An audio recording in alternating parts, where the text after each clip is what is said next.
GJ દેશી news ફક્ત એક ન્યૂઝ ચેનલ નથી, આ છે દરેક આદિવાસી સમાજનો સ્વતંત્ર અવાજ, જ્યાં સત્ય દબાતું નથી, જ્યાં જનતાના પ્રશ્નો સીધા સત્તા સુધી પહોંચે છે।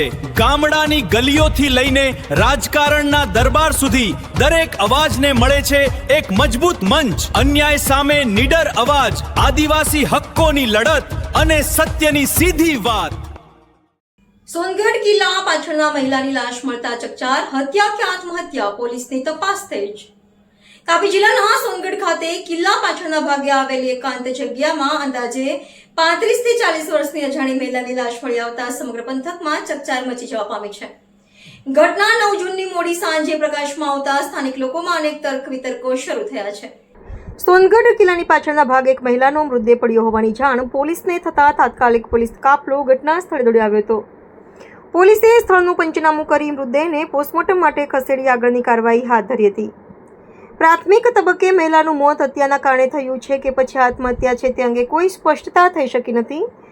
ઘટનાને લઈને નગરમાં વિવિધ ચર્ચાઓ ચાલી રહી છે। એકાંત સ્થળે મહિલા કેવી રીતે પહોંચી, તેની ઓળખ શું છે અને મૃત્યુ પાછળનું સાચું કારણ શું છે તે સહિતના અનેક સવાલો હાલ રહસ્ય બની રહ્યા છે।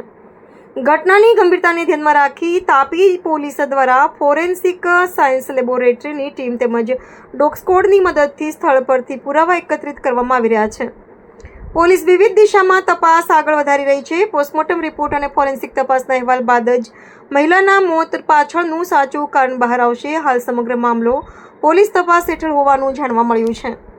જીજે દેશી ન્યૂઝ દ્વારા ઘટનાને લઈને વધુ વિગતો સાથે આવશે તેમ તબક્કાવાર અપડેટ આપવામાં આવશે। આજે આપણે આવી પહોંચ્યા છે તાપી જિલ્લાના સોનગઢ ખાતે।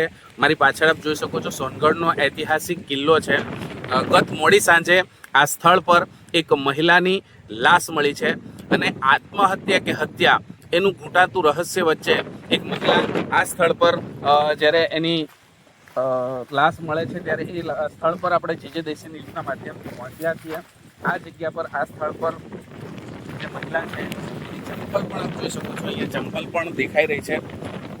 પોલીસ તપાસ ચાલી રહી છે અને હાલમાં શંકાના આધારે એક ઈસમ કાનૂનના સકંજામાં ઝડપાઈ પણ ચૂક્યો છે, પણ આખું રહસ્ય હવે તપાસના અંતે ખુલશે। હાલ સ્થળ પર અત્યારે સવારે ડોગ સ્ક્વોડ અને સાથે સાથે તાપી જિલ્લાની પોલીસ ટીમ પહોંચી છે અને સફળતા પણ પ્રાપ્ત થઈ છે। એક શકમન આરોપી ઝડપાઈ પણ ગયો છે, પણ છેલ્લે અંતે ખ્યાલ આવશે કે આ જે અહીંયા મહિલાની લાશ જે મળી છે એમાં હત્યા કરવામાં આવી કે પછી એણે પોતે આત્મહત્યા કરી છે, એ આગળના એપિસોડમાં આપણે ચોક્કસથી જોવા મળશે। હું છું બ્યુરો ચીફ નરેશ માળી, જીજે દેશી ન્યૂઝ, તાપી।